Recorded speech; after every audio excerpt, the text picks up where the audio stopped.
It is Wednesday, May 13th. Good thing it's not Friday the 13th, right? It's time now for Supernatural News and Parashare. I'm your host, Tim Dennis. And ladies and gentlemen, guess what? I have a little bit of a surprise for you on Supernatural News and Parashare today. I have our regular co-hostess back. That's right. It's time now to bring her back. In fact, I have to bring up my little list. I have a little list here. Oh. Yeah, I do. I do. I have a little list for her. Her list of monikers. Our Princess of the Paranormal, our she doesn't like Duchess of Death, so I'll leave that one out. Our Mistress of the Macabre, our Sorceress of the Supernatural, our Merchant of the Metaphysical, our Supernatural Soul Sister herself, Mallie Fox. Hi, Mallie. How are you? I'm good. How are you? Good. It's good to hear your voice. That's for sure. Thank you. Yeah. You've been missed. Yeah, sure, right. No, You've really. been a great co-host taking my place. I have, yeah. Well, Yeah. you're hard to replace. I had to Yeah, right. go find the creme de la creme to try and fill your shoes. And it's impossible to do. Stop. But yeah. I'd who do we have in? We had Jess and Jesse. Yeah. Mm-hmm. So yeah, the J twins, if I can put it that way. I think I can put it that way, can I? Yeah, I mean, think that- so. that makes it almost sounds sound like wrestling tag team or something. It does, yeah. They J twins. Well, they would make a great tag team. Yeah. Yeah. And don't forget Travis. Didn't he cover for Yes, me once? and Travis did as well. Yeah. My little chaos monkey. Yeah. He, boy, I thought we were going to lose our license that week. But yes, he covered 1 week as well. He's that special kid. You just gotta reel on in. Thank you for putting it that way. Yes, our special kid. Yeah. Well, boy, I never hear the F word more than when Travis comes on the program. But that's fun, isn't it? Every once in a while, we just got to get it out. We just got to air it out like a football. Just got to throw it up and see what happens. I mean, It keeps you on your toes. Every once in a while when I have a drink or two, I like to air it out too, but Yeah. then I put it back where it belongs. But that's kind of fun, Anything fun to report? No, it's just been busy. Yeah, I know. You've got things going on with the museum. You got things going on, and Yeah, and kids, all that stuff. So Mother's Day? Wyandotte. So we're getting ready for Wyandotte has a citywide garage sale where the whole town, basically everyone, has a sale, and so we have the museum has a salvage building, and so that's what I've been working on because we open our doors twice a year. So we're opening up our doors. It's like a big old antique shop. Any dinosaur bones for sale that we can have? No. Oh, We do get weird stuff, but no dinosaur bones. Yeah. I always hope some municipality will put some dinosaur bones for sale. I can maybe get a hold of some, but it never turns out that way. Maybe someday. Someday you'll see like a T-Rex head behind me. You'll know I'd be successful. But yeah, those are expensive. I know. Vince McMahon has one in his office, or he used to when he was at WWE. He had a giant T-Rex head behind him, and it was authentic. Okay. There's a guy online that I buy stuff from, Ancient. Oh, shoot. Now I forget his thing. Anyway, he used to work for the History Channel, and he sells a lot of stuff. Like I bought mummy wrappings from him. Really? Yeah, for a Christmas present because Derek is into mummy stuff, Egyptian stuff. So I bought some mummy wrappings. But I thought he had dinosaur stuff, but I might be wrong. Really? Yeah, but he has a lot of stuff. See that's a little fun. It could, to me, can you lure a dinosaur ghost in if you have dinosaur bones in your house? But that'd be a little intriguing. Yeah, I mean, but he has like crusaders and stuff. Really? Yeah, like coins and things like that. Yeah, I have somebody gave me a Templar coin. Mm-hmm. I have a Templar coin. He has those, and he has Viking stuff, and he has like a variety of things. So yeah. I mean, I find that stuff fascinating as well. Although Jessie Doyle gave me shit for coins the other day. Oh. I tried to read a couple of coin stories, and she made me feel like I was the the nerd getting depantsed in junior high. But that's okay. Yeah, every once in a while, I need to be taken down a peg. But right. That was fun, though. You'll have the last laugh when that coin is worth like $2 million. See? That's right. When I'm riding high on the hog and she still doesn't look at me. That'll be fun. Yeah. But I digress.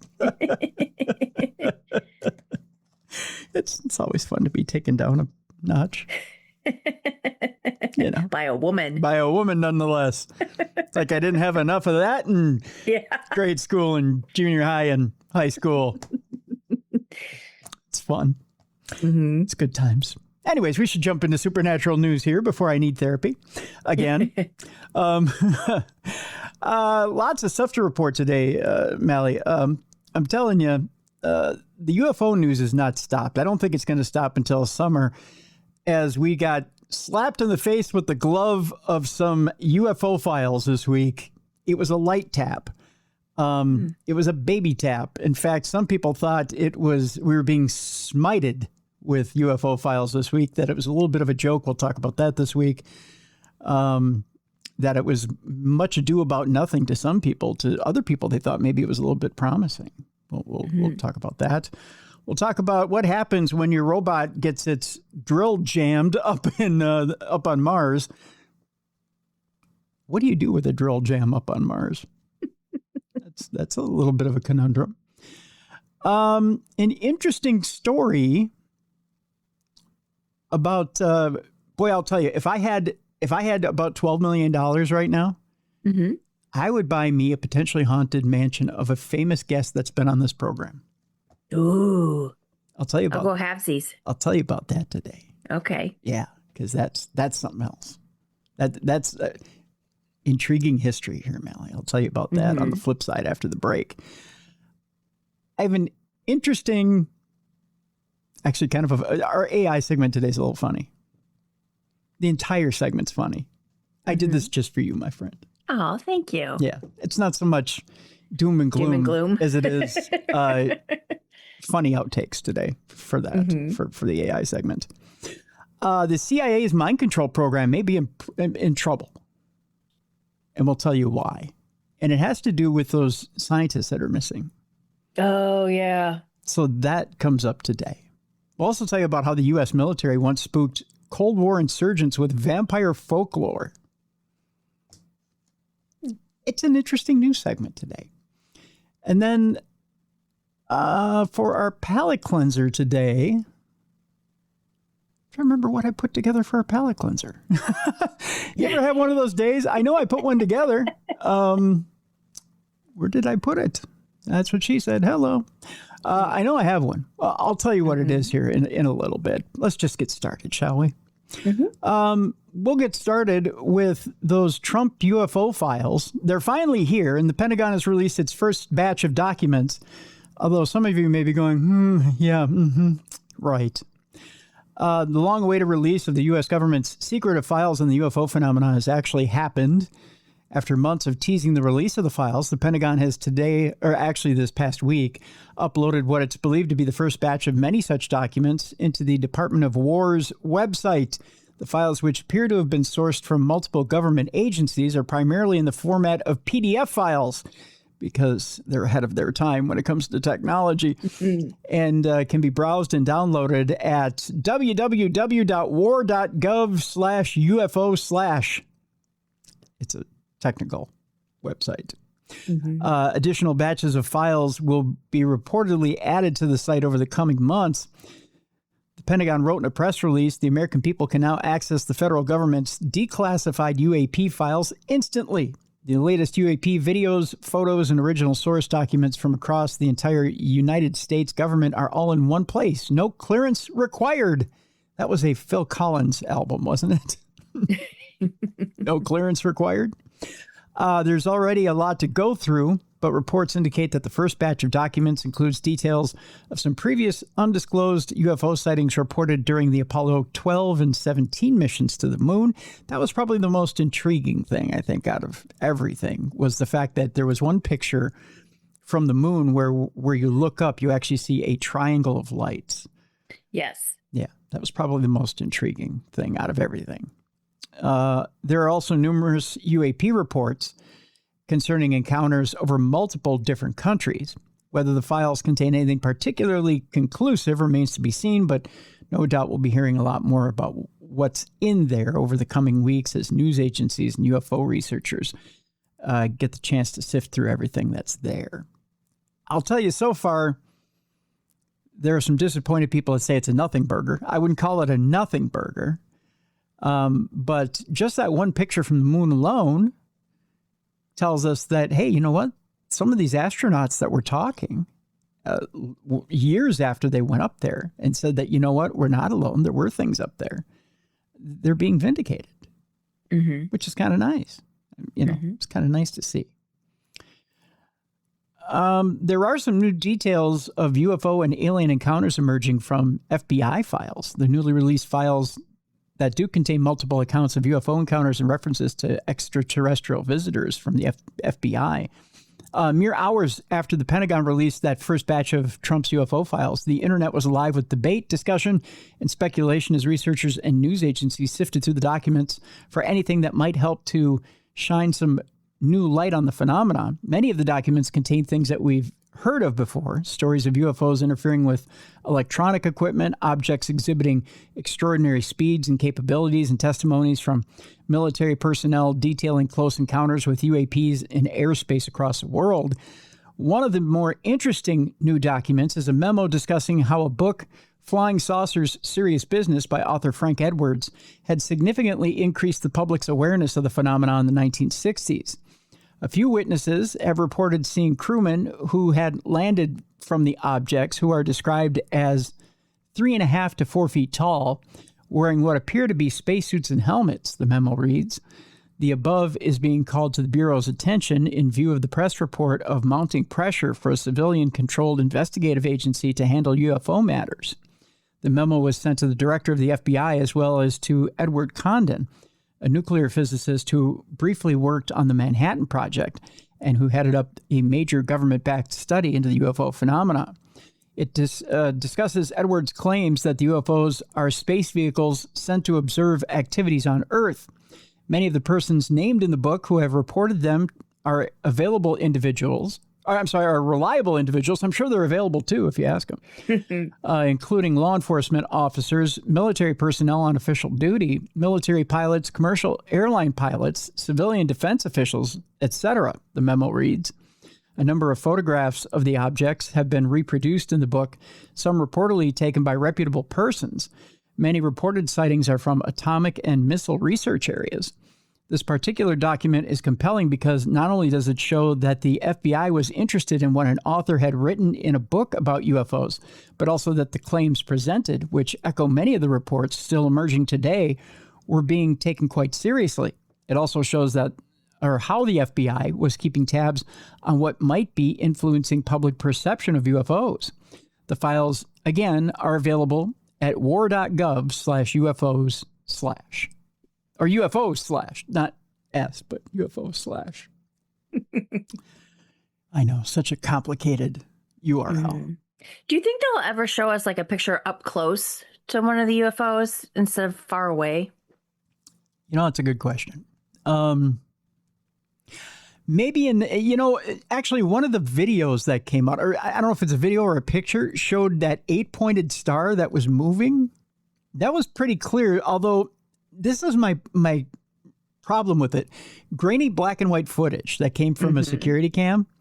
So you got what looked like, it looked like a reverse image of the star that was moving, but it was about as clear as anything we've seen. You know, I mean, it wasn't clear, but it was clear enough that you could tell that this thing was, it was a craft. I don't want to say a craft, but it was, well, no, it was a craft. You could tell that it was not of earthly origin. That there's nothing on this earth that's built like that. And you could tell that it was not a star. Like it wasn't something that a celestial body that's sitting out in space. And this thing was moving from side to side and down, and it was moving in different directions that any earthly airship does not move in. So that was fascinating, right? Mm-hmm. And that was up close. I mean, that thing was right there. So, yeah, I think we'll get fed that stuff eventually. But the thing I want more than anything is I want footage of these actual beings.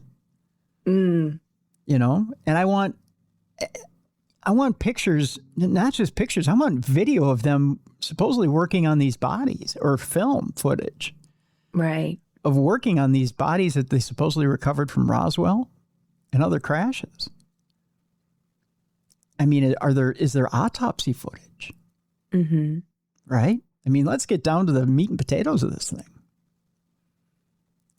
You know, if we have a deal with these beings, is there footage of a president shaking one of these beings' hands? Is there treaty footage of aliens signing a treaty? I mean, it sounds absurd, right?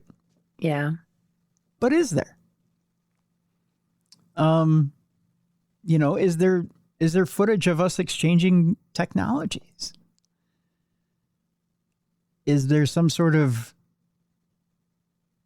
devious document out there that even if it was signed by a shadow government of us agreeing to let them experiment on our people? I mean, whatever it is, let's see it, right? Yeah. But my problem now is that AI is so good. Am I actually going to believe what I'm seeing? See, that's the thing. The minute that the people see what they see and don't like it, that's the minute that the AI excuse comes out. Oh, it was AI. It wasn't real. All right. Mm-hmm. Yeah, it's not what you think it is. And then we go back to not believing what it is the government's feeding us. And it can all be wiped away. Yeah. You know? I mean, the seeds are already being sown, I think, by certain members of government. That's the next story I have here, right? JD Vance comes out and says, I don't believe these are aliens. I think they're demonic. No. Yeah. He doesn't believe that these are aliens at all. And Lauren Boebert comes out, and this is the next story I have, and she's echoing JD Vance's claims of a biblical connection to these UFOs. So already you have this wave of government officials that want to set this up to be a biblical fight and more of a place where we don't want to go yet, right? Yeah. And we shouldn't go until we have more information, right? And get down to what kind of being we're dealing with here. Because we don't even know. We're just seeing crafts and lights in the sky. How do we know this isn't us from a different time? Right? We don't know. We don't know what it is we're dealing with yet. And already we're talking as if this thing may be a demon, right? That seems very medieval. Yeah. Right? Lauren Boebert has suggested that extraterrestrial visitors may actually be fallen angels. It turns out that JD Vance is not the only American politician with alternative views about the nature of visitors from other worlds. Again, the Congresswoman, a Republican Congresswoman, also recently expressed very similar opinions. In a short video she recently recorded while sitting in her car, Boebert talked about the UFO phenomena while expressing her thoughts based on her personal religious beliefs. It's always been something in my mind to say, well, how can we be the only ones? Like, God's not going to stop creating just with us, she said. And that's a good point. The more I look into this, the more I see the Old Testament and what was told to us there of fallen angels in the Nephilim. There is nothing that says that fallen angels, that Nephilim just disappeared. And so I believe that this could be an aspect of it. I do believe that this is more spiritual. And if you really want to go there, demonic. Again, she's going to the demonic side. Boebert's comments are not dissimilar to those of Vice President JD Vance, who sparked controversy recently when he suggested that UFOs were being piloted by demons. I don't think they're aliens, he told Benny Johnson during a podcast interview. I think they're demons anyway, but that's a longer discussion. I mean, every great world religion, including Christianity, the one that I believe in, has understood that there are weird things out there, and there are things that are very difficult to explain.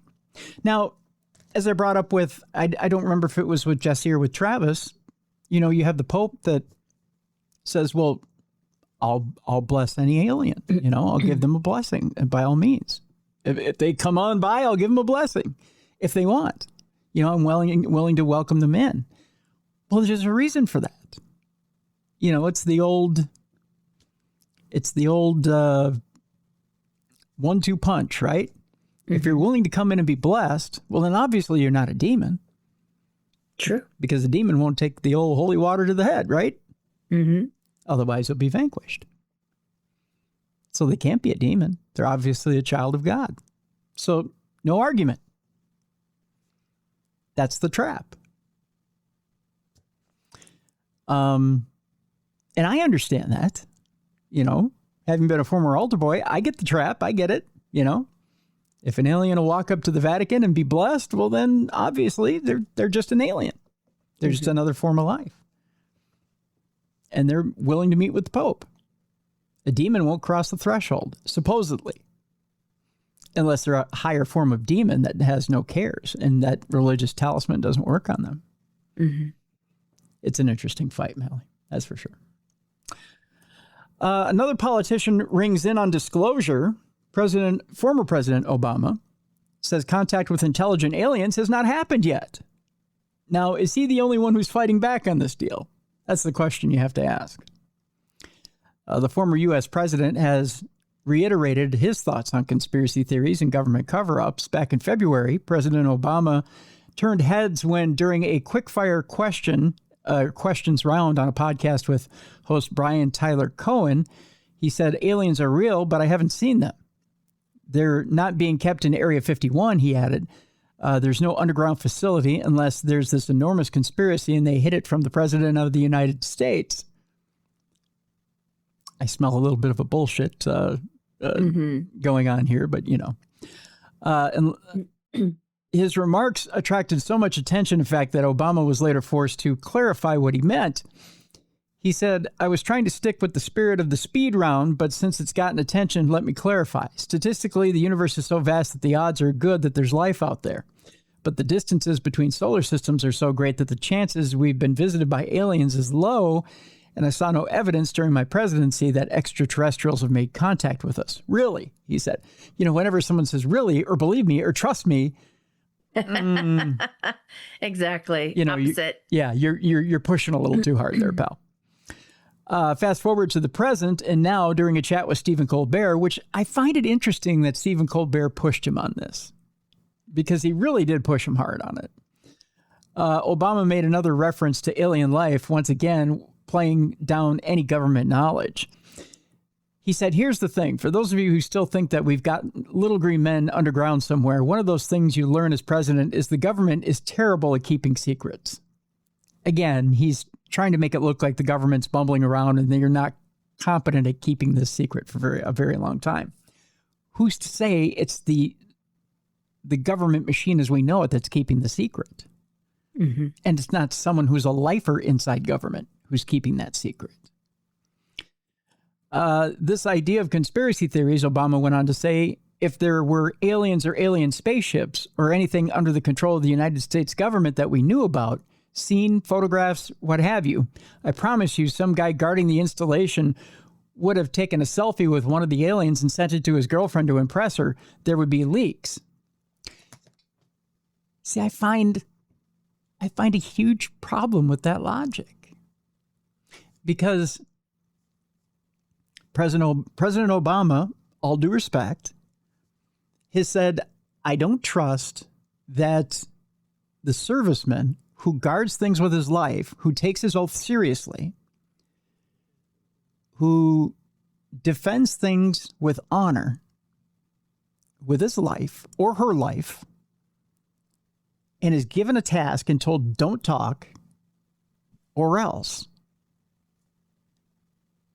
is going to just throw that all away and go, oh, I'm going to take a selfie and give it to my girlfriend. Oh, I'm going to take a selfie and give it to my boyfriend. They don't do that. Mm-hmm. They take their job much more seriously than maybe the president does. And they're not an elected official. That's their job. That's their career. That's their livelihood. They're looking to work their way up. Unlike an elected official who's only there for a certain amount of time and then they move on. It's not the same thing. I can only equate it to, and I know you know this, Mallie, someone who serves in the military, who's gone through war, who when they come back, they might have seen things or done things, and they're reluctant to talk about it. Oh, yeah. Right? Mm-hmm. But they did them for honor, for country, for freedom, so that we have the freedom to talk about such things. And they've laid down a great sacrifice. But they don't go around blabbing about it. Nope. They keep it locked in here, right? They didn't take selfies on the battlefield. They didn't take pictures of it. They're not spreading it around. So that's where the president is dead wrong. And that's why conspiracy theories, such as aliens, are alive and well. Because the same people that were on the battlefield fighting for our freedom are the same people, when you tell them, don't tell a soul. This is your government asking you to keep this under wraps because the general public can't know about this. They're hiding this with their lives. Especially when you threaten them with penalty of death, their family's death. They're not saying a word. Why would they? Right? Mm-hmm. That's why I take a little umbrage with President Obama being so flip about it. You know, you shouldn't. His comments are in direct contradiction to what President Trump has been hinting at for months, that the U.S. government is about to release a treasure trove of documents and files pertaining to UFO and extraterrestrial life. My question is, if Obama's saying there's nothing, and Trump is saying, oh, there's a whole treasure trove here, let's go, who's right? Is it somewhere in the middle? Yeah, but there's previous weren't there previous presidents, though, that said that aliens exist? Oh, sure. Yeah, Jimmy Carter. So, yeah. So, I mean, I would probably go that they do rather than just one guy saying no. Right, right. He's just saying, in my term, I didn't see anything. But, again, he may be holding the line. And you don't know, and I won't belabor the point here, but you don't know what master is holding the yoke here, right? I always maintain that there's someone else pulling the strings, even the president's strings when he gets there. You always notice that there's a lot of promises made when a president gets into office, and then all of a sudden those promises start to disappear. Very quickly. Agendas change very quickly. And things start happening in a different direction. And things always kind of end up the same. There's a reason for that. Now, I love a good conspiracy theory too, as you know. But why is it that they always end up the same? Yeah. Right? All right. Next story. Guillermo del Toro, I don't know why I stumble on his name, came out about the whole UFO thing. He says the world seems a little bigger now. The legendary movie director has had several unexplained encounters over the last few decades. Guillermo del Toro is one of the biggest names in cinema, having directed numerous famous movies, including Pan's Labyrinth, Pacific Rim, and Hellboy. But del Toro is also long held a fascination with the weird, the mysterious, and the unexplained, and is evidenced by some of his tales of encounters with the unknown and his penchant for creating movies and TV shows with dark and fantastical themes. Speaking recently to The Guardian, he recalled witnessing a UFO when he was just 14 years old. Anyone who knows me knows I'm a skeptic, he said, but there are experiences that are so outsized they can dislocate your sense of self. When these things happen, it causes a crack. You feel the mystery of the universe come rushing toward you. It's like when you do mushrooms. The world seems a little bigger. I think you kind of disqualify yourself when you throw that sentence out there. The multi-Oscar winner has also had a number of paranormal experiences. When he was 11, he recalled encountering a ghost in his house, believing it to be his late uncle. In subsequent years, several other people witnessed paranormal activity in the same room. Back in 2024, it was reported that another peculiar experience Del Toro had from the time he was staying at a hotel while scouting out locations for the filming of The Hobbit in New Zealand. He said, we came to a place called Waitomo, and I had read that there was an old hotel which had a haunted room, he recalled. Opting to stay the night, he decided to book the hotel or the haunted hotel room for himself to see what would happen. He later came to regret that decision, however, when later in the evening, he was laying in bed watching The Wire on DVD. He heard something that would chill him to the bone. It was a woman shrieking, horrible blood-curdling shrieks, he recalled, and then a man sobbing and sighing with great regret. The sounds continued for over 5 minutes, allowing him the opportunity to figure out exactly where they were coming from. I was able to actually track the sounds to the bathroom, he said. I tracked them to the vent above the toilet, which went down into the cellar. I was not in the middle of seance, he said, and it wasn't a stormy night. It was completely an inauspicious conditions for a ghost apparition. Unsurprisingly, Del Toro was unable to sleep at all for the rest of the night. What a bizarre way to, mind you, we would all take the haunted room, I think, if we could. Right. To see what we could see. But I think, and I don't think that's unusual that we hear it coming from the pipes, right? I mean, generally when we hear something like that, it's, pipes are a good conductor for things like that. But then to follow it to where he followed it to, good instincts, first of all, to follow it where he followed it to, but to want to continue following it to where he followed it to, that's unusual. Good on him, though. He's got good instincts for an investigator, that's for sure. A couple more stories before we go to break. There's been a tiny world beyond the orbit of Neptune where they've discovered an atmosphere around this world. Kind of an interesting little story.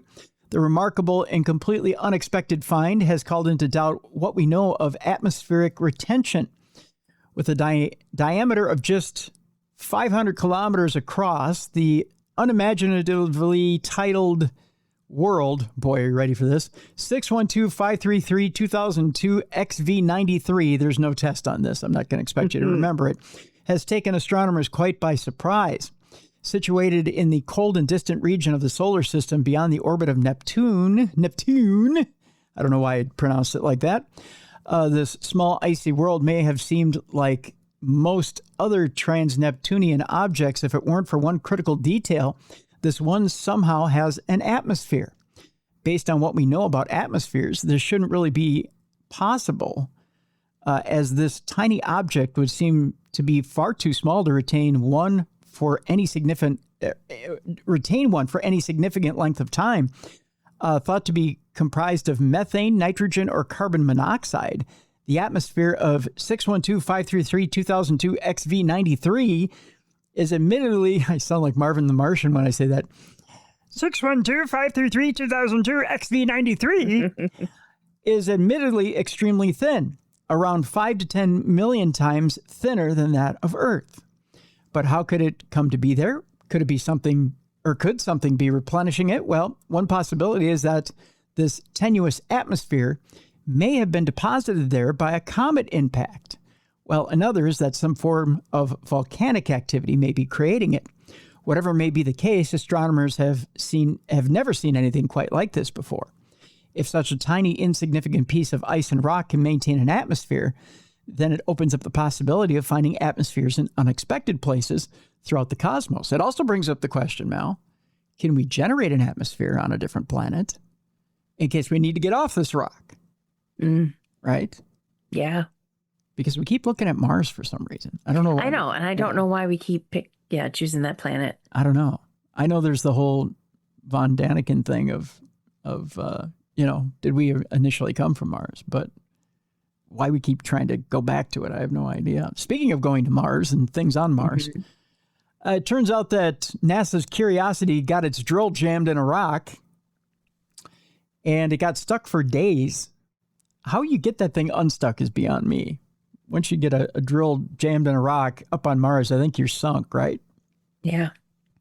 The exploratory rover had been probing a rock on the ground when it found itself unable to get its drill arm free, having been trundling around on the Martian surface for over 13 years. That's quite a long time to be stuck, right? NASA's Curiosity rover is certainly no stranger to using its robotic arm to drill into interesting outcrops of rock. When it attempted to extricate its robotic arm after drilling into a rock nicknamed Atacama on April 25th, however, the space agency was surprised to find that it had picked the entire rock up off the ground instead of simply coming free like had happened every other time. Keen to avoid damaging the drill arm, the mission team attempted to free it by vibrating the drill, but the rock remained surprisingly stubborn and refused to come loose. A few days later, on April 29th, the team made another attempt to free the robotic arm, this time by reorienting it first, then vibrating the drill again, but to no avail. On May 1st, they took things up another notch by having the rover perform a more varied series of moves, tilting, reorienting, and vibrating the drill arm once more to try to free it. Fortunately, this time it actually worked, and the rock hit the ground, fracturing as it did so. We actually have images of what this thing did and a whole video of how you get a rover free from the Mars surface when it's stuck in a rock, and we'll put it in the description of this program so you can watch the video, if it interests you, of course.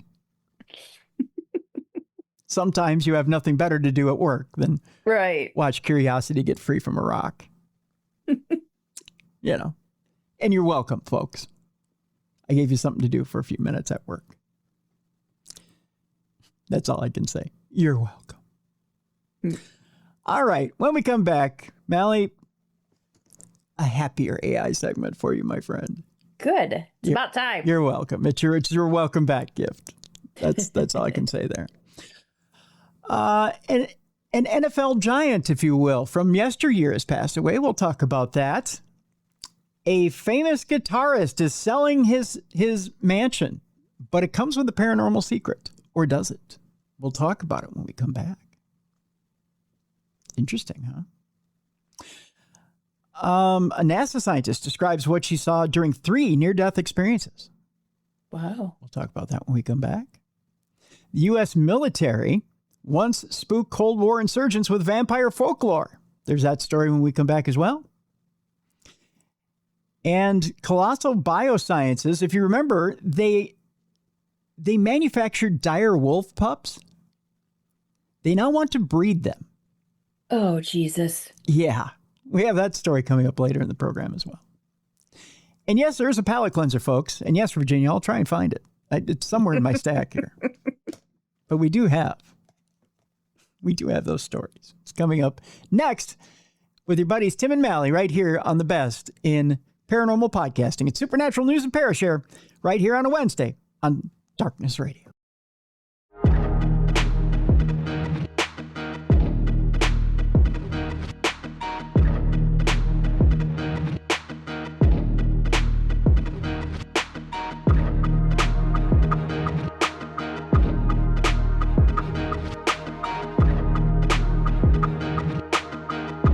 Welcome back to the best in paranormal podcasting. This is Darkness Radio on a Wednesday. Supernatural News and Parashare with your buddies Tim and Mallie. Guess what, Mallie?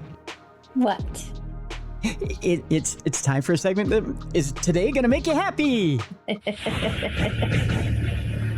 least I believe it's going to make you happy. You know what? Last week, Jesse actually got happy when I played the music. She did? Yeah, she's like, Terminator music. And I was like, Oh. really? That makes you happy? She's like, I'm excited for the Terminator music. She didn't know what followed? Oh, she knew. Oh, okay. I was surprised she listened to the show. Oh. So, hi, Jessie. Let's say hi to her. Hello, Jessie. Hello, Jessie. A hacker takes over a robot lawnmower and runs over an innocent man. Ooh. Okay, how is that happy? Because there's a good finish to it. Okay. Here's this is one of my worst nightmares. Okay, first of all, I have a Roomba in my house. Yes. I think I named it John Connor. Okay. You know, again, irony because we're playing a Terminator theme in the background.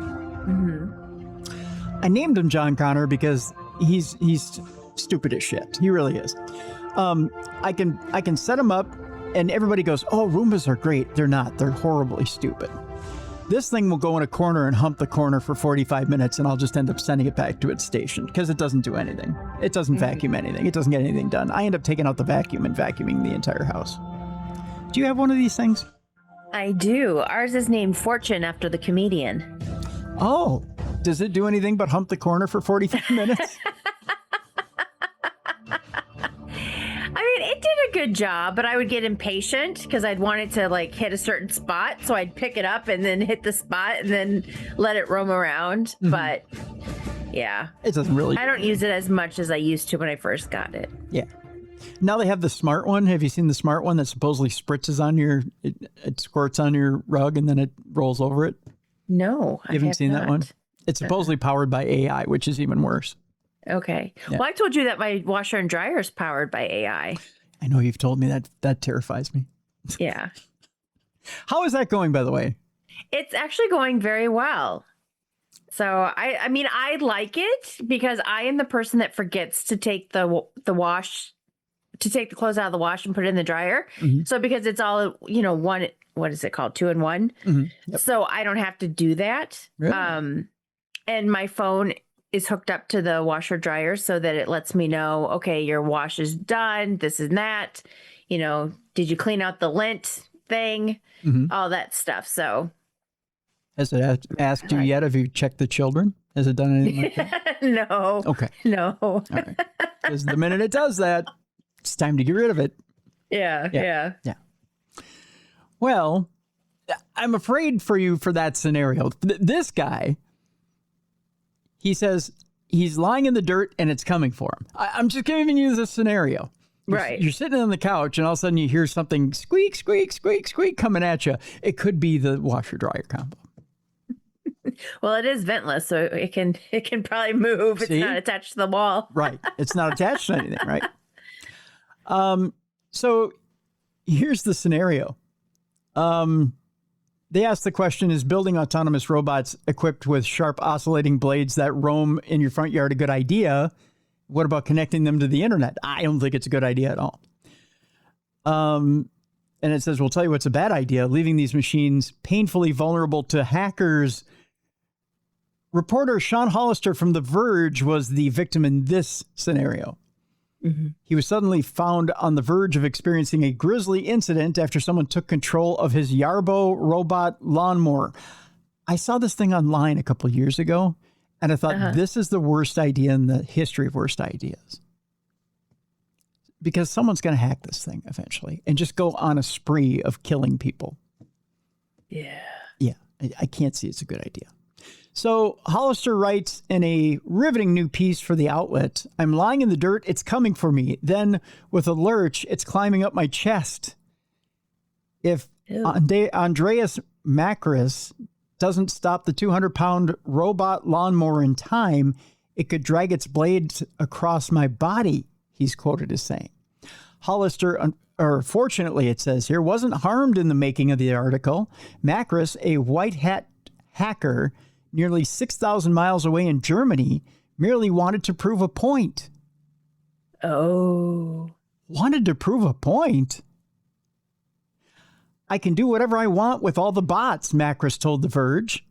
It's completely unsecured.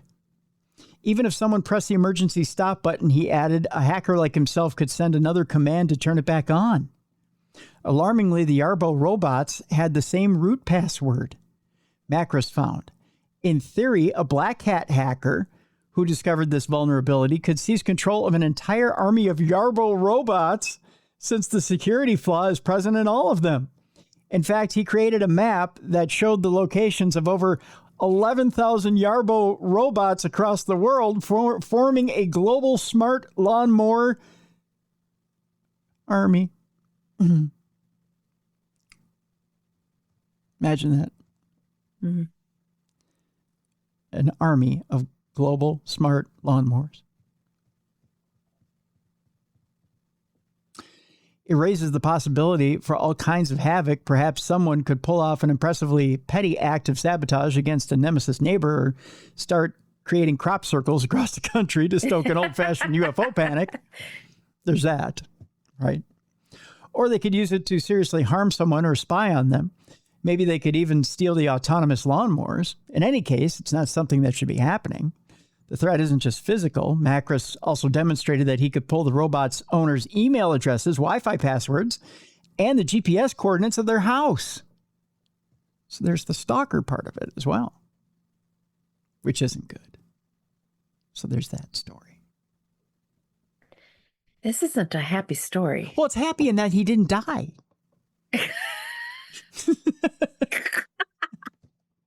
See, happy that he didn't die, Mallie. There's a light at the end of the tunnel. There's a help me out here, kid. Yeah, you got to get through the terror first. Right. I mean, but it was coming at him, right? And it started, it's going to climb up his chest, but then he shut it off. Right. Uh-huh. There's relief there. There's a, yeah. Whew. Knowing that there was a madman behind it, just to show you that he could control. Yeah. Well, there's that. Yeah. Okay, we'll try it again. Meanwhile. Yeah. We'll try it again. Maybe this one's better. Attempt. Another attempt. Take two. A sexy billboard on LA Sunset Boulevard was pulled as models promised to help you finish.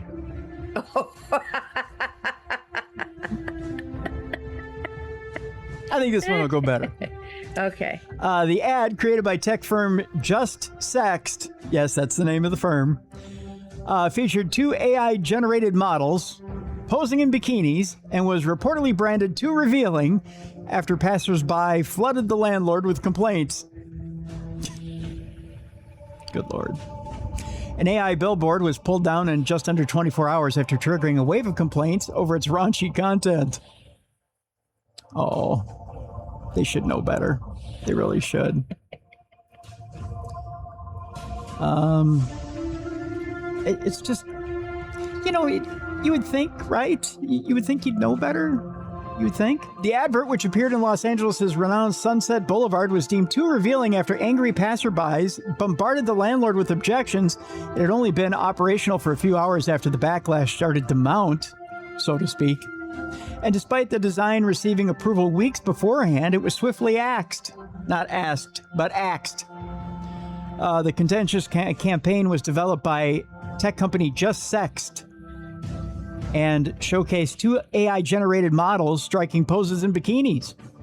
The billboard was erected at approximately 9:30 a.m. on April 21st, but was hastily taken down later that same day. Residents were left gobsmacked by the provocative imagery, with numerous people turning to social media to express their outrages. One person said, "All right, I've seen enough. Shut it down."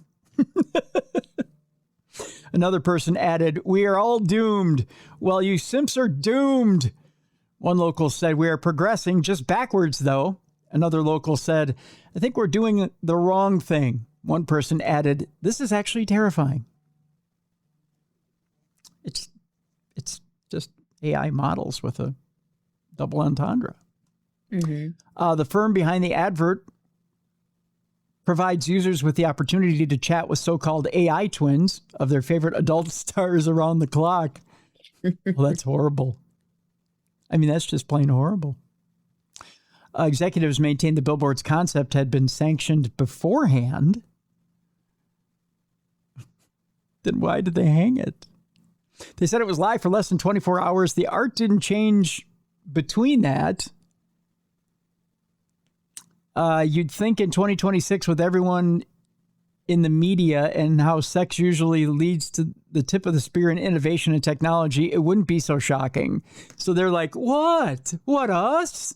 The internet, VHS, webcams, all of these become affordable and viable because of this industry. I think we forget this and take it for granted. Despite the controversy, the company has no intention of moderating this approach and is already devising an even more provocative successor. Yeah, but you put this in the middle of the street. Yeah. That's what's so objectionable about it, right? It's one thing to put it on the internet. It's another to put it right out on Sunset Boulevard where there's, kids. Mm-hmm. Right? The forthcoming campaign is anticipated to push limits even further, challenging public attitudes towards AI, adult material, and censorship. Eric continued, what happened in LA this week isn't really about one billboard. It's about a category that's growing faster than the culture around it is ready for. You can't regulate a market into not existing. You can only decide whether the people building it are operating above board or in the shadows.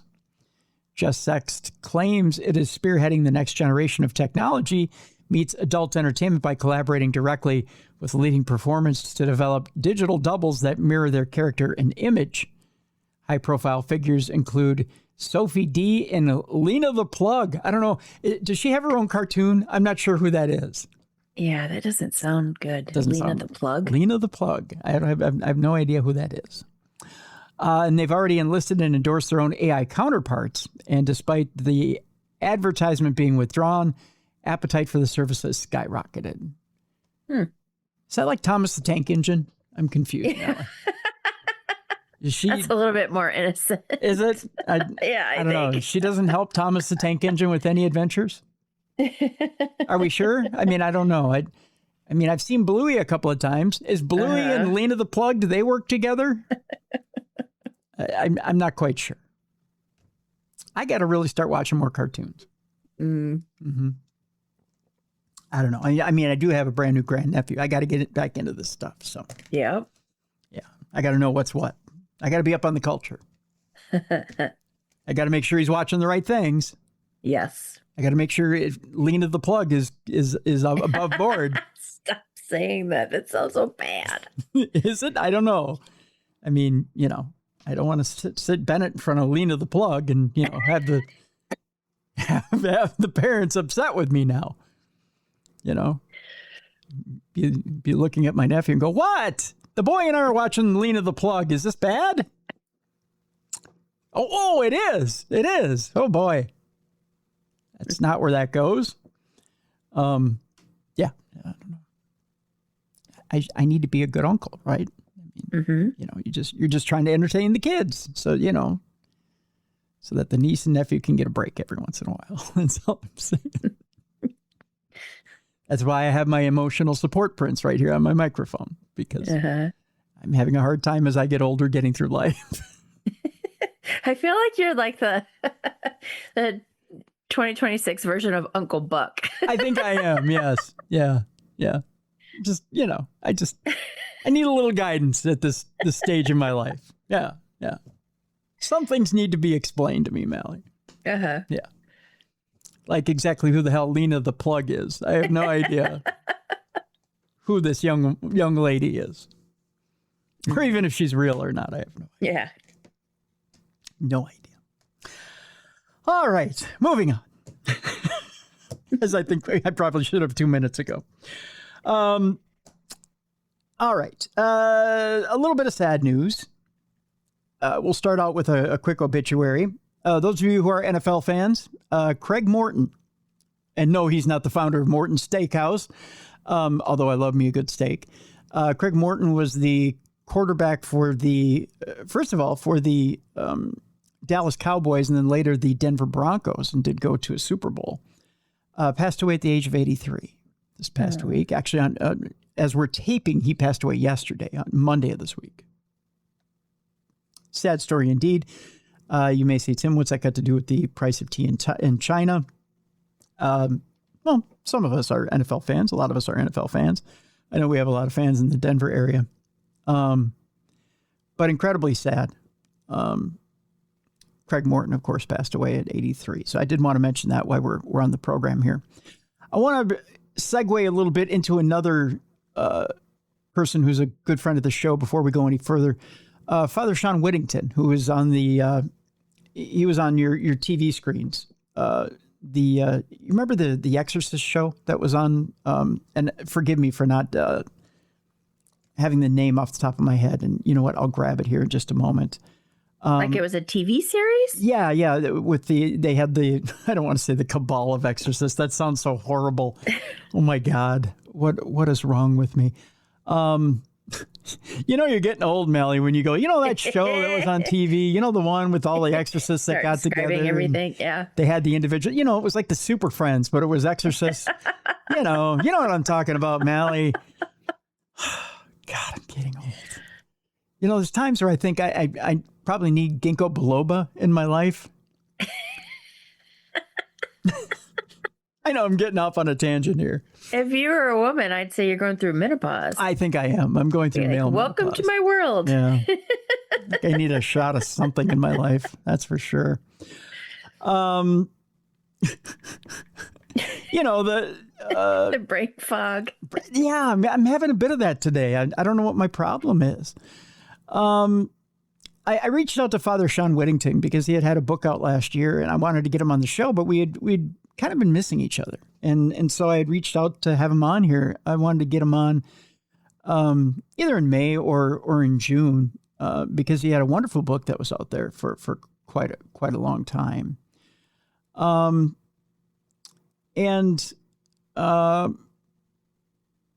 Father Sean was, let me get the name of the show that was out there. Good God, what is wrong with me today, Mallie? Father Sean he has a book out there called God, Ghosts, and the Paranormal Ministry, a supernatural and spiritual autobiography. The Legion of Exorcists. Thank you. I know it had a supernatural superhero name. The show, The Legion of Exorcists, that was on the Travel Channel and I don't on Discovery. remember that one. You don't remember that one? Okay, because for a while we had talked to, I had Johnny Zaffis on, and I had asked him why he wasn't on that show, but there's a combination of 5 or 6 exorcists that were on it, and they had different cases that were on it. It was a reenactment show. Okay. But Father Sean Whittington was on that program, and he's been on the show multiple times, and excellent exorcist, a wonderful man. Eli Roth produced that show. Okay. The Legion of Exorcists. It aired, I want to say it was 2023 on Travel Channel, and I believe you can see reruns on Max, or you can get it on demand on Max. Maybe even still. Okay. Unfortunately, his wife has come down with cancer. Oh. Now, there was only one season of Legion of Exorcists, and I know the money that he had raised from Legion of Exorcists, he put right back into the ministry. He went right back into helping other people with that money. That money's gone. And I don't do this very often, but he's put up a GoFundMe to help raise money because the bills have gotten quite high. And he's actually stopped doing interviews, which I found out when I reached out to Father Sean to see if I could get him on the program. He stopped doing interviews for the time being because he is taking full-time care of his wife while she battles this cancer, and it's quite severe. If you could find it in your heart, if you have a couple of bucks and want to throw it towards the care of his lovely wife, it'd be greatly appreciated. So I'm going to put the link in the description of this program so that you can help out Father Sean and his wife.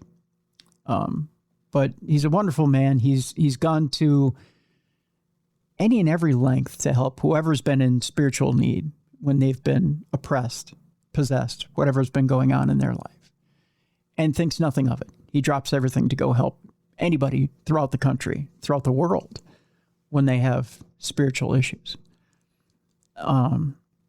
So I think it's only fair to put up the GoFundMe link in this time of need for them.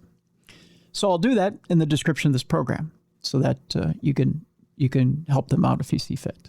So best of luck and love to Father Sean and his wife. And we'll be praying for you. And I'll put that link in the description of this program. All right. I told you before that there was a guest that had been on this program who's selling his home and that there may be a potential paranormal tie to it. And if I had 12 million bucks, Mallie, I'm on top of this thing tomorrow. Uh-huh. One, because I'm a big fan of the guy, but two, there's this potential tie to it that he doesn't want to talk about. And I think there's more to this story, but he doesn't want to talk about it. And I wish he would. I'm talking about Steve Vai, who was on the show a couple of years ago. If you go to darknessradioshow.com, it's in the right at the top of the page. You can access the interview with him. There's a story out there talking about this lovely home that he's selling in Encino that nearly got burned up by the fires last year. He's selling it for $11.8 million. It's in the San Fernando Valley. If you go to stevevaiestate.com, you can take the virtual tour of it. He's laid down his own original music to the photos and the video of it. That piece of musical history is on the block in Encino. They moved into it 20 years ago on Encino Avenue.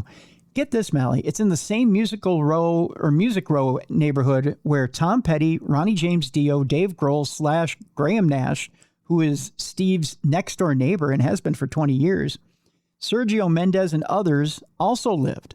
It's also not far from the Jackson family compound on Havenhurst. It's all in that same neighborhood. Mm-hmm. It's kind of a nice little neighborhood to live in. It was built in 1941. It had been abandoned for 10 years when Steve purchased that property for $1.2 million in 2006. Today, after significant renovations, it's listed for nearly $11.8 million. Sotheby's International Realty's Malibu brokerage is selling it. It's bittersweet for sure, Steve Vai says, who moved to the San Diego area recently. He lives there now. The Harmony Hut, as it's called, is not lived in currently. He says there's always those heartstrings. We raised our 2 children there. It was a really good life. We customized every inch of that property. It's a gorgeous property. I put millions of dollars into it to restructure the house completely, and there's a lot of love put into it.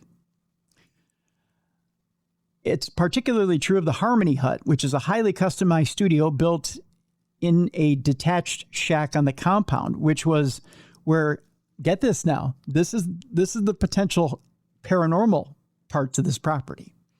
Okay. The Harmony Hut is where a gardener who looked after the property after it was abandoned passed away and was found 2 weeks later.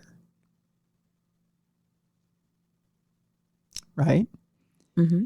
Steve says that's kind of a creepy story, not the story I like to share so much when we're selling the house. But there's only good vibes in that studio now. But is there? Because he's saying that, had he not said it, then okay. The one thing I'll share with you guys, when I went to book Steve, I said, I do a paranormal podcast. Do you talk about the paranormal? Yeah, no. I don't talk paranormal. I'll talk spiritual. I'll talk metaphysical, but I won't talk paranormal. He stays away from that topic. Mm. I think this is why. Okay. I think something goes on in that property. I think that, again, I'm only speculating, but I think the spirit of the gardener is still there. Oh, maybe. The Harmony Hut, which Vi initially considered calling the dead gardener and designing like an English pub, is an 1,800 square foot acoustically tuned state-of-the-art studio with a unique console designed by Steve Furlot of Tree Audio in Los Angeles and blending 500 series and NAV technologies with room for a substantial number of modules and plugins. And Vi recorded albums such as 2005's Real Illusions, Reflections, and 2002's In Violet, in which he debuted his custom triple neck guitar called the Hydra. Vi worked on material there with Joe Satriani, a friend since childhood on Long Island, and also rehearsed Beat, the all-star quartet with Adrian Belew, Tony Levin, and Tool's Danny Carey. That's become a global success performing King Crimson's early 80s repertoire. He went on to say, if you look at the Harmony Hut, it doesn't look like a recording studio. It's more like a gentleman's lounge. And by the way, he did our interview in the Harmony Hut. So if you watch the video, either on YouTube or, again, at darknessradioshow.com, if you access the show and you see the interview where Steve is sitting, he's sitting in the Harmony Hut doing the interview. Which, look in the corners, maybe you see the gardener. Yeah. Right.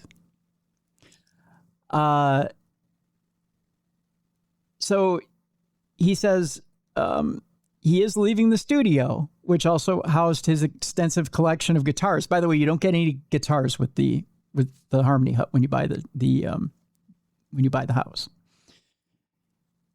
He's leaving it largely intact for showings. He says it's just a dreamboat property for an artist. It's a sanctuary. It really is. It's completely walled off and beautiful. If somebody wants to have a home with a studio, you're not going to find anything better. The rest of the house, by the way, about a half mile from Ventura Boulevard, isn't too shabby either. Expanded to more than 10,000 square feet. This thing is huge. Mm-hmm. 5 en-suite bedrooms, a swimming pool, pool house, gym, billiards room, library, extensive landscaping whose foliage includes a 400-year-old oak tree. The Sotheby's listing describes it as an inspired, artful environment where nature, creativity, peace, and possibility coverage all exist. Steve says we just wanted to change, and he plans a more appropriate studio in his new home. He said, I didn't want to grow old in the valley, but we loved it there. It has a particular energy and really served me and my family well, and it's great for people in the arts and music community and in the film community. And you're right there around a bunch of celebrities. Again, if you got an extra $12 million laying around, and you, because who doesn't? Right, and you want to hang out with a dead gardener. I think it's perfect, right? Yeah. Right. If I had 12 million, you and I'd be talking from the Harmony Hut. Yeah. Right? Well, you always hear the stories about those big old mansions that are, is haunted by the gardener. Yeah. Either the maid or the gardener. Right. Hey, I'd have the gardener sitting in with me to talk to you. I think we could get him in on this deal. Yeah. Lord knows that Mr. Bachman never weighs in with me here. I mean, although that one time you and I were talking, I think he tried to. Mm-hmm. Yeah, I think he tried to horn in. So, but he doesn't horn in enough. All right, our next story. When I saw that he was selling his home, I wished I would have won the lottery. Yeah. I would have loved to have, although the taxes in California are obscene. Oh, yeah. But he's not moving out of state. That's the thing. Mm-hmm. He's just downsizing a little. I don't know that he's downsizing. I honestly think that the fire scared him last year. He did nearly lose his home. So I think that's why he's moving so far south to San Diego. So, but that's just speculation too. That, and maybe the gardener needs more room. Who knows? but yeah, I know and again, he's not lying. He's done a lot of upgrading there. He even upgraded when we did the interview. They had ripped everything up and put fiber in. They were putting, they had ripped up all the internet cable and they were putting fiber in when he and I were doing the interview. So okay, yeah. So it's got all the amenities and everything. So, but boy, it's a gorgeous. If you go to steveviestate.com, go look at the grounds. I mean, it's just such a gorgeous home. Such a gorgeous home. If you're into that sort of thing, that's your thing. Mm-hmm. Our next story, a NASA scientist describes what she saw during 3 near-death experiences. 55-year-old Ingrid Honkala believes she has experienced a glimpse of what happens after we die. For many people, even a single near-death experience can be a life-affirming event. But for one woman, this didn't happen just once, but 3 separate times. Honkala's first brush with death happened when she fell into a tank of icy water at just 2 years old. At that moment, I no longer felt like a child in a body, but like pure consciousness, a field of awareness and light, she told Jam Press. It felt like being immersed in a vast intelligence filled with love, clarity, and peace. Remarkably, that's pretty big words for a scientist. Yeah. Yeah. Remarkably, she also recalled seeing her mother, who at that time was several blocks away. From that moment forward, I no longer feared death, she recalled. Honkala went on to have 2 more experiences, one after a motorcycle accident at 25, and again when her blood pressure dropped too low during surgery at 52 years old. These experiences transformed my understanding of life itself, she said. Instead of seeing ourselves as isolated individuals struggling to survive, I began to understand that we may be expressions of consciousness experiencing life through a physical form. From that perspective, death does not feel like the end of existence. It feels more like a transition in the continuum of consciousness. The topic of near-death experiences has long remained controversial, with many scientists arguing that chemicals released in the brain at the point of death can produce these types of sensations. Others, meanwhile, argue that such stories are evidence that there is something more beyond death. It always fascinates me, Mallie, when a scientist has these experiences, because at that point, when we get the disclaimer at the end of the story, well, you know what? It could be chemicals released by the brain at the end of death. And, let's explain it away.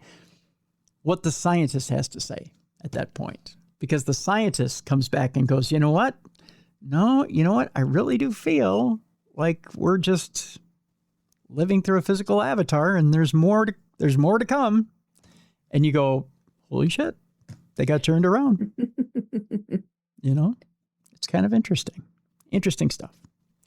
Our next story, the U.S. military once spooked Cold War insurgents with vampire folklore. An elaborate psychological operation was once used to intimate and weaken communist insurgents. During the Cold War, the United States employed a number of clandestine techniques to contain communism around the world, including some that tried to weaponize local folklore. In the 1950s, during the Hukbalahap Rebellion in the Philippines, the U.S. military attempted to intimidate and weaken the morale of the insurgents by convincing them that a terrifying vampiric creature of local legend was on the loose. Known as the Aswang, this hideous vampire-like beast was said to suck the blood of its victims. Well, that's fun.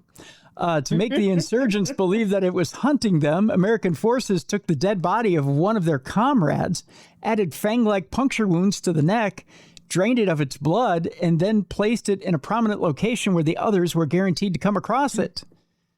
Now that's psychological warfare. Yep. Yeah, it is. According to declassified reports, the tactic actually worked, with the insurgents opting to abandon the area after discovering the body. While it's unclear exactly how many times the U.S. forces use these type of tricks, this particular incident shows just how effective psychological warfare can actually be. It also emphasizes the importance of cultural awareness in such operations. And I hate to say it, but the Mossad is kind of this version of those times. I mean, they're doing the exact same thing in the Middle East right now. Mm-hmm. So the tricks never get old. They're just doing the same thing over and over again. But when you use those kind of tricks on the general public, you'd be surprised how quickly they get things done. Mm-hmm. It's scary, though. It's scary stuff. Which makes you wonder if all this alien stuff is just more of that program. What? Speaking of, The CIA's mind control program is in turmoil after a scientist's mysterious death. A congressional hearing, by the way, there's a series of hearings that's going to take place this week about this mind control program, which I think people are trying to sweep under the rug. But Florida Representative Anna Paulina Luna announced last week that the task force on the declassification of federal secrets will hold that hearing this week on MK Ultra.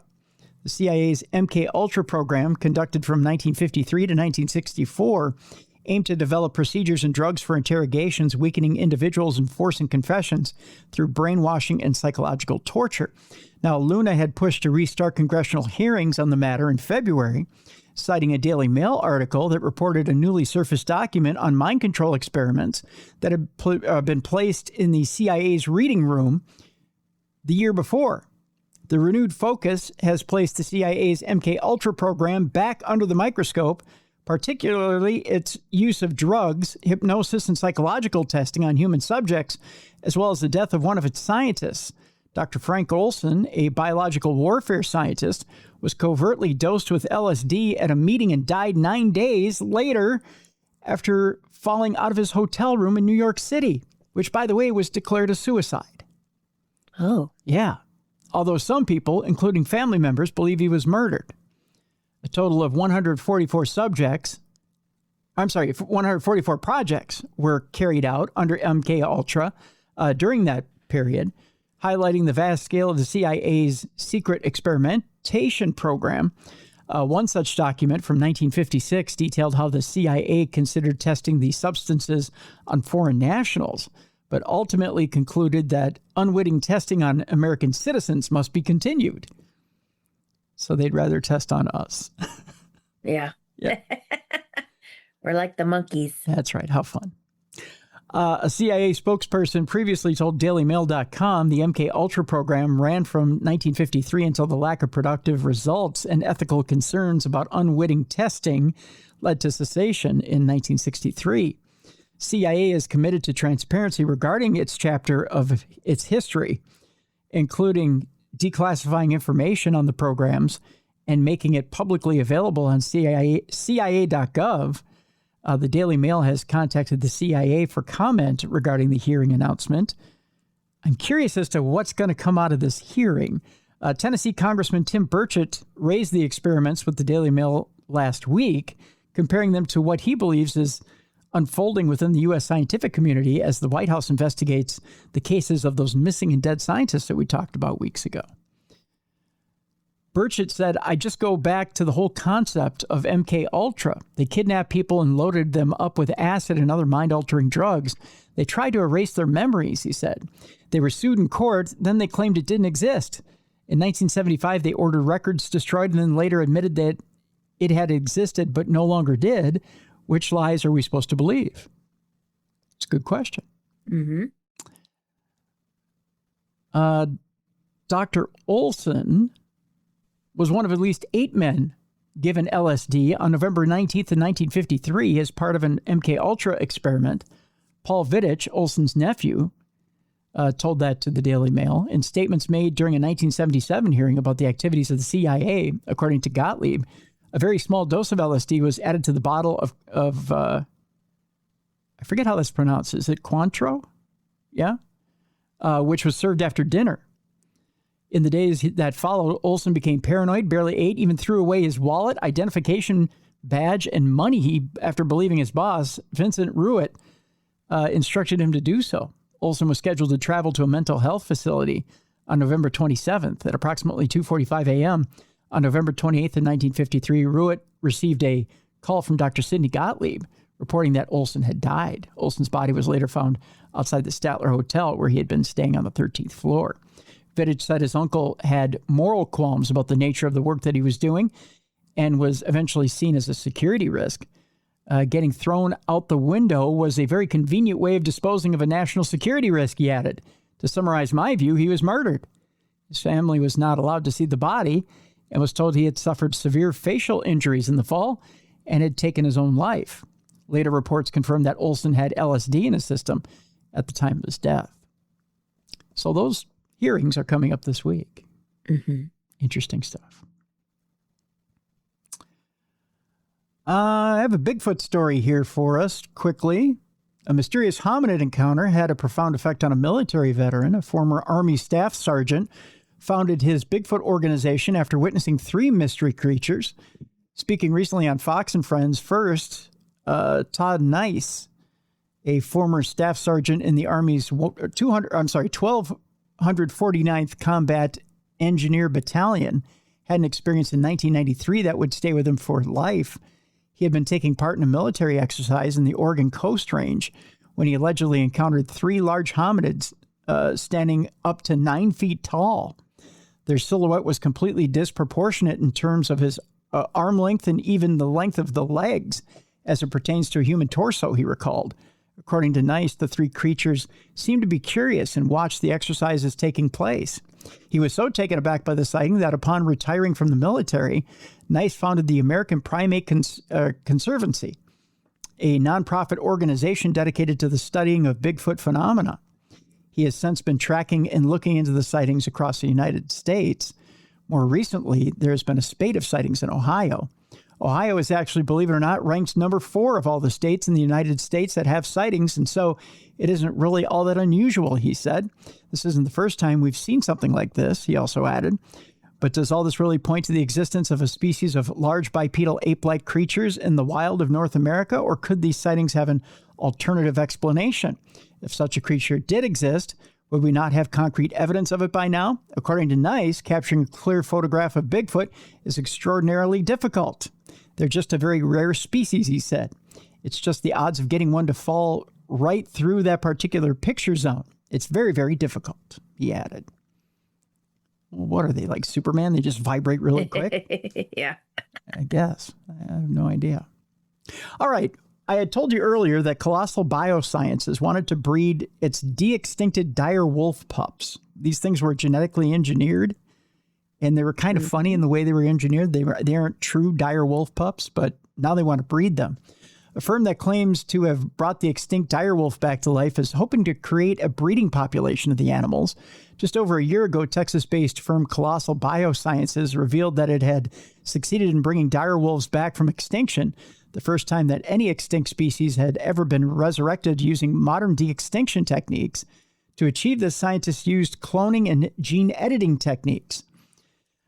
According to Colossal's chief executive, Ben Lamb, he said this massive milestone is the first of many coming examples demonstrating that our end-to-end de-extinction technology stack works.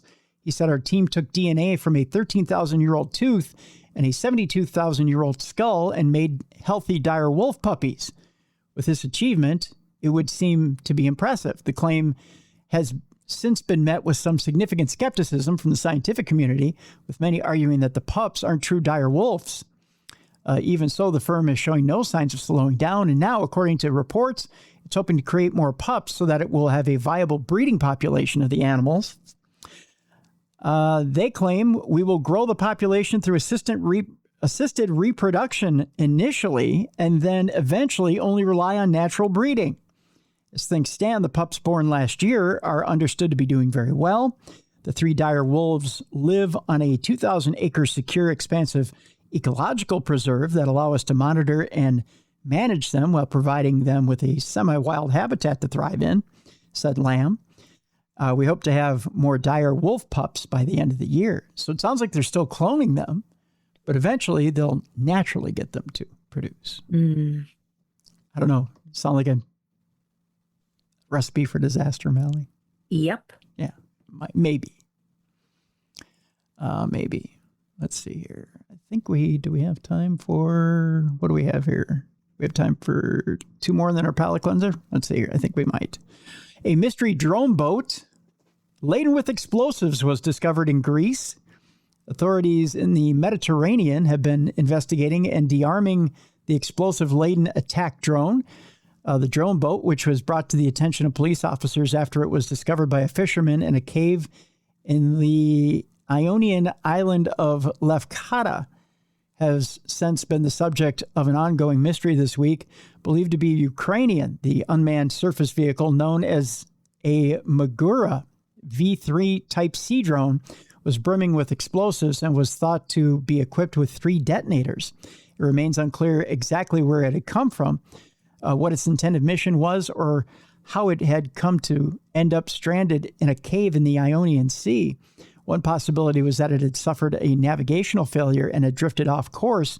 It may also have been part of efforts to target Russian vessels carrying oil into the Mediterranean. Efforts are now underway to disarm the drone and to ensure what it poses, and that it poses no further risk. With many questions still remaining about its origin and purpose, however, it is likely that this is one mystery that local authorities will be particularly keen to solve. And finally, we had a case similar to this in Minnesota, but now it's taking place in a New York high school. A 28-year-old woman was caught posing as a 16-year-old. That's just creepy. I know. We had this happen. This exact same thing happened with a man in a Minnesota high school. A woman who was approaching 30 managed to spend 2 weeks attending classes at the school. While reliving our school days is sadly not an option for most of us, one woman recently managed to find a way to do just that by posing as a 16-year-old girl and enrolling at a school in New York City.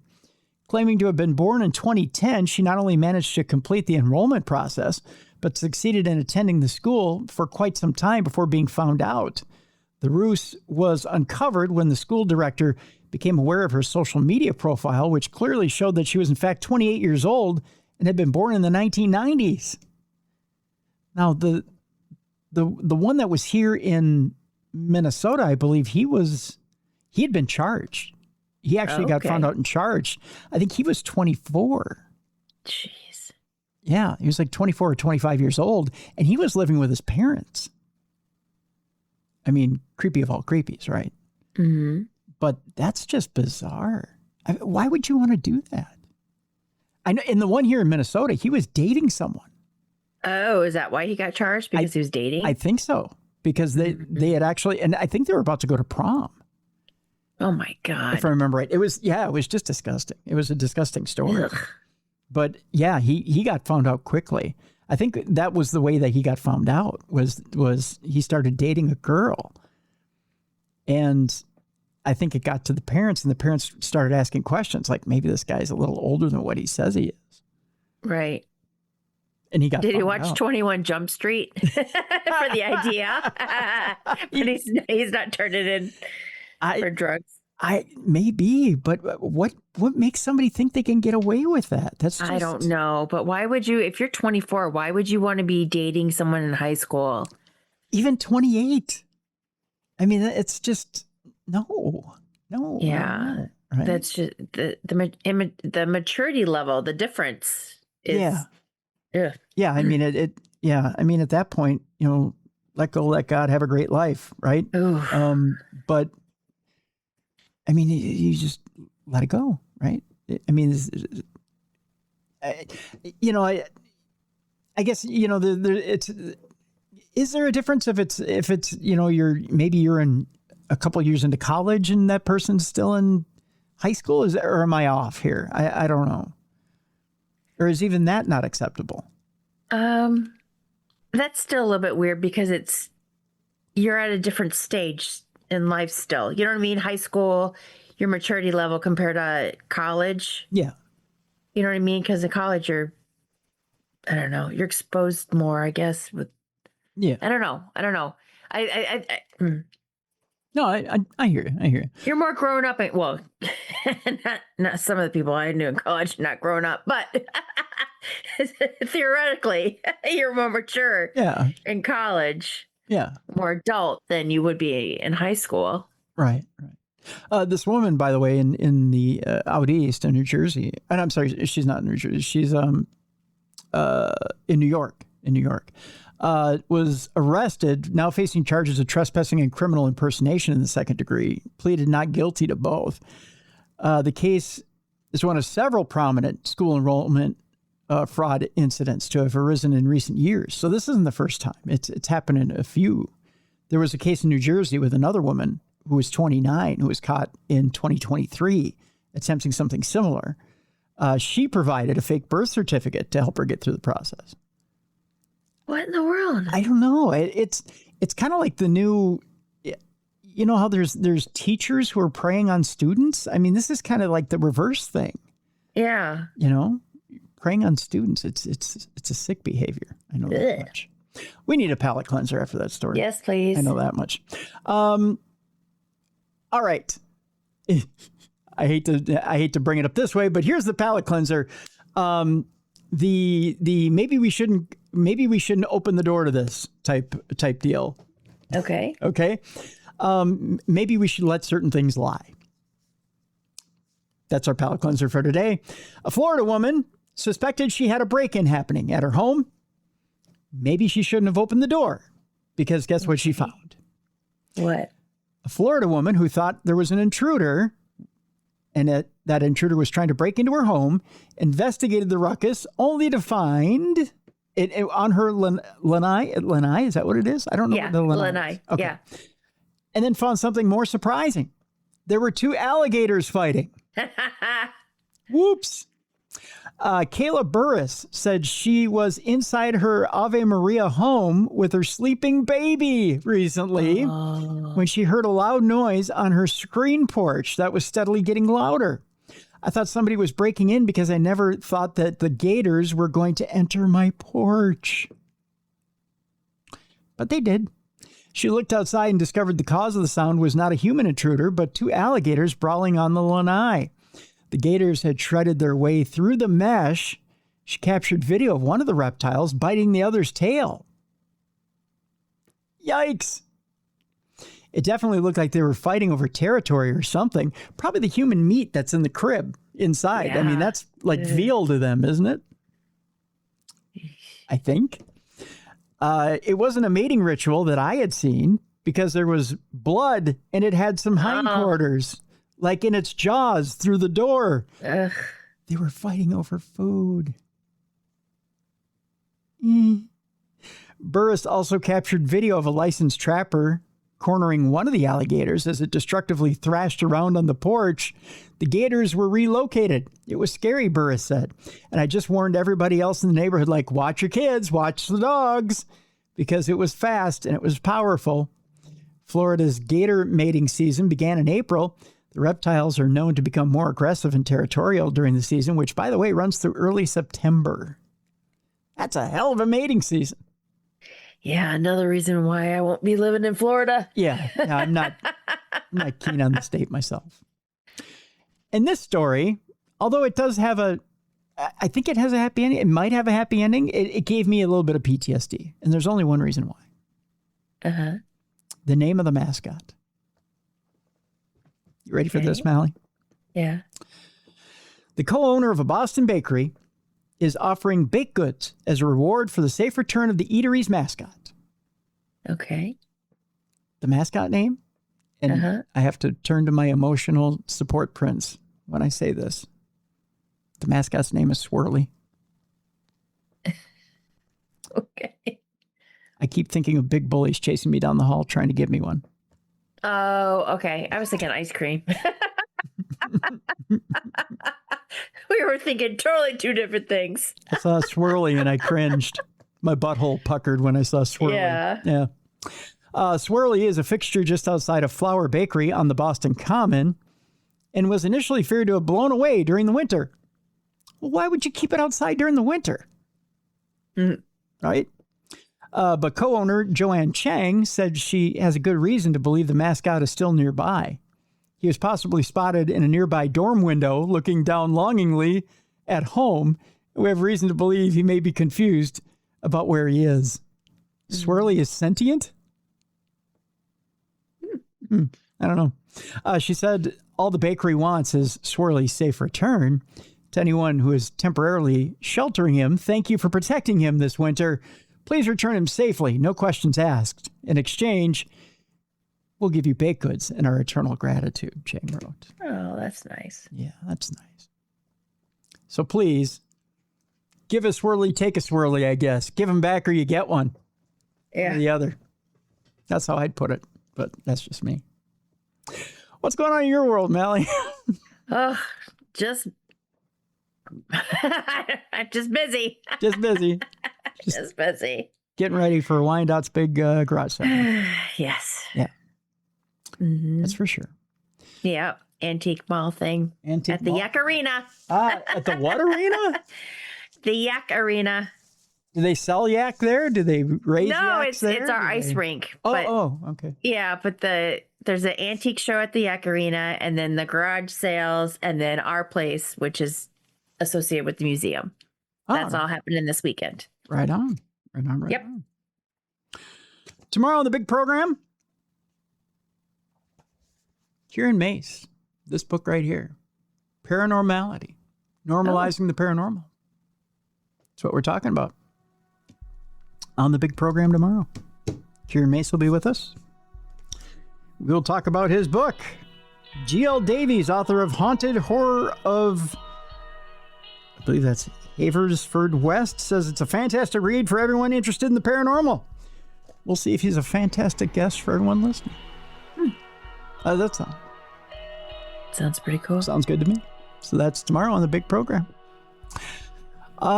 Just a couple of reminders. Go get your Darkness Radio and True Crime Tuesday swag at the darknessradioshow.com shop. Make sure you've got your Darkness Radio app updated. And join us right back here tomorrow for Kieran Mace.